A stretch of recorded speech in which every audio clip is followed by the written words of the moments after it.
मैं और प्रभु गणेश जी दोनों ही महेंद्रपुरी के भीतर जाकर लौटे, किंतु वहां तो हमें कोई विशेष दुर्गाकार रचना दिखाई नहीं दी।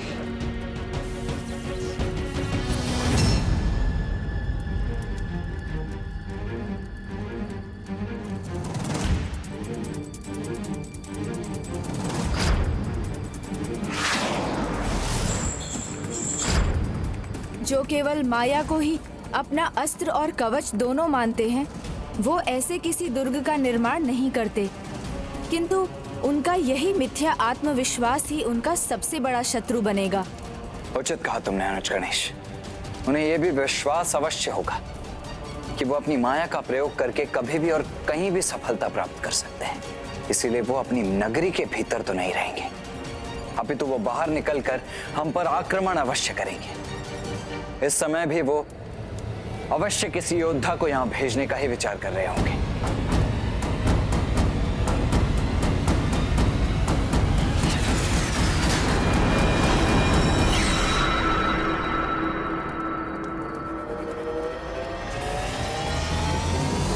असुर सम्राट सूरपद्मन की, असुर सम्राट सूरपद्मन की, असुर सम्राट सूरपद्मन की, सम्राट सूरपद्मन की। करनी चाहिए हमें, नहीं हमें प्रतीक्षा नहीं, आक्रमण करना चाहिए। उनकी सेना को मसल कर रख देना चाहिए। हम यहाँ बैठे हुए हैं, जाकर घेर लेते हैं उन्हें। हाँ, हम घेर लेंगे। ये सभी स्वयं का बलिदान देकर भी युद्ध करने को तैयार है, और यही तो माँ भी चाहती है। मुझे समय रहते ज्येष्ठ को इसके प्रति सतर्क करना होगा। कहीं हम भूल तो नहीं कर रहे हैं। हम तैयार हैं, अपनी संपूर्ण शक्ति झोंक देंगे हम, विजयी होंगे हम तैयार हैं। अहंकारी है सूरापद्मन, किंतु महेंद्रपुरी के राज सिंहासन पर स्थित होकर भी अपनी माता सुरासई के वश में है, और उसका अनुज सिंहमुख पराक्रमी और सिंह के समान शक्तिशाली भी है, और युद्ध कौशल में पारंगत भी है।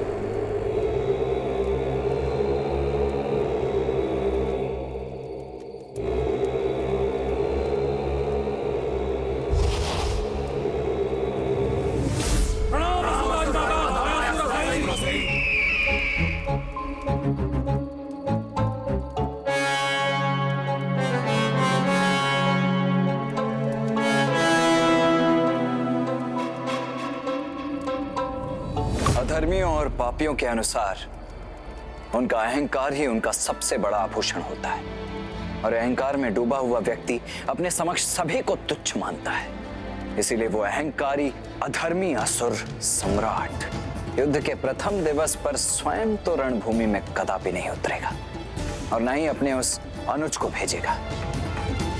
तो फिर ऐसा कौन है जिसे वो भेज सकता है?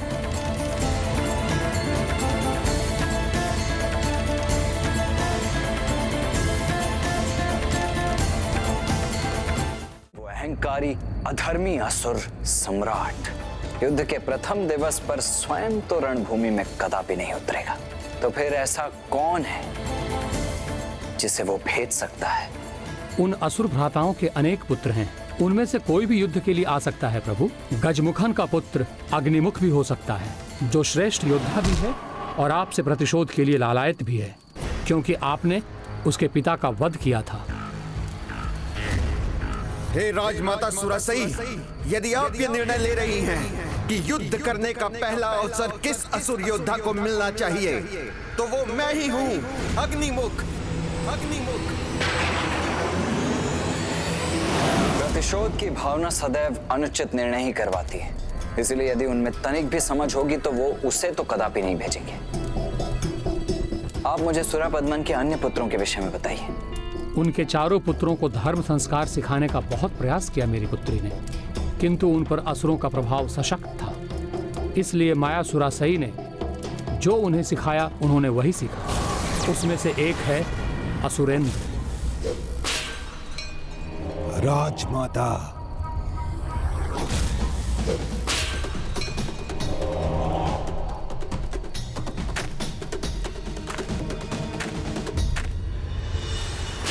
वाह, अद्भुत!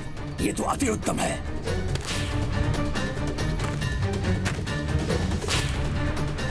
प्रतिशोध तो मुझे भी लेना है अपने चाचा गजमुखन का।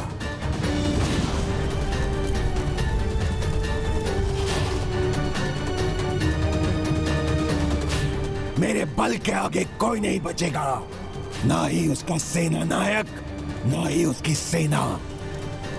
मेरे क्रोध की अग्नि में सब जलकर भस्म हो जाएंगे।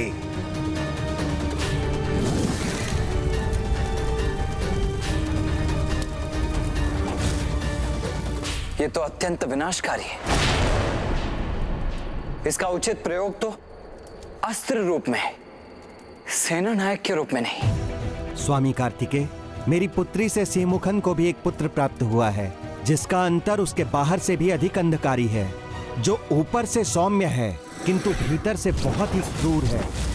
केवल अपनी रणनीति से ही अनेकों युद्ध जीत चुका है वो।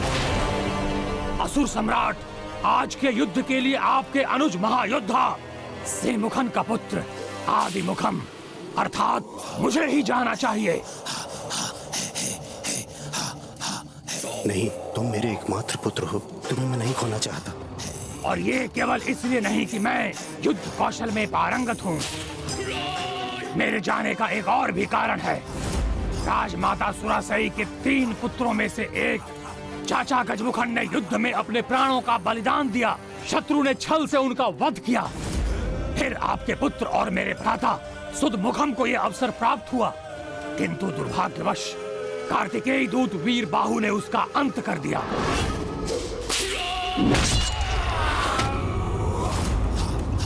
तब राजमाता के तीसरे पुत्र मेरे पिता सिंहमुखन को यह दायित्व निभाना चाहिए। इसलिए इनकी ओर से मैं जाने का इच्छुक हूँ। और विश्वास रखिए, मारूंगा या मार कर मरूंगा, मेरे लिए बीच का कोई मार्ग नहीं है।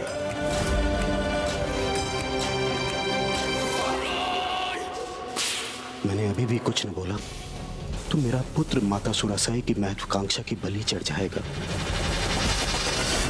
नहीं, आदिमुखम को भी नहीं भेजेंगे वो, क्योंकि वो अनेकों युद्ध में अवश्य विजयी हुआ होगा, किंतु देवताओं के विरुद्ध एक भी युद्ध में नहीं। और वो अवश्य ही किसी ऐसे योद्धा का चुनाव करेंगे जिसका देवताओं के विरुद्ध कोई अनुभव रहा हो। अब चाहे वो किसी का भी चुनाव क्यों ना करें, वो किसी को भी क्यों ना भेज दें, हमें अपनी युद्ध की रणनीति स्पष्ट कर लेनी चाहिए।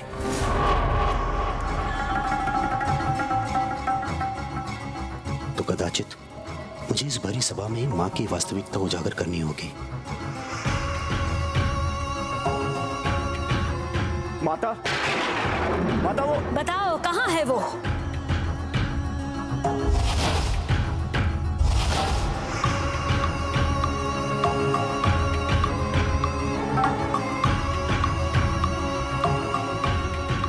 मेरा आदेश ध्यान से नहीं सुना था तुमने? मैंने अपने सभी पुत्रों को बुलाने के लिए कहा था, तो भानुगोपन क्यों नहीं है यहाँ? कहाँ है वो? कहाँ है वो? कहाँ है वो? कहाँ है वो?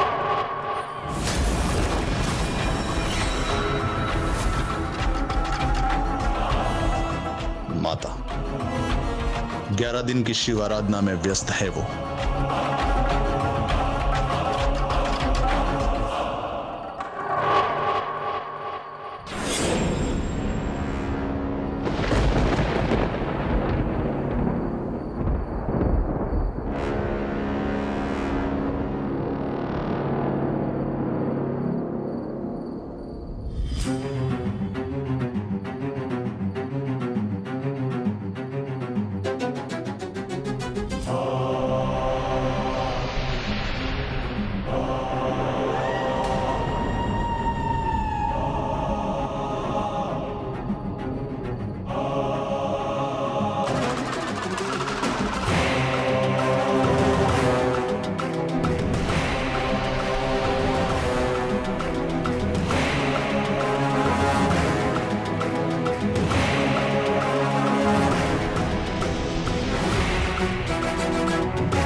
ओम नमः शिवाय, ओम नमः शिवाय, ओम नमः शिवाय।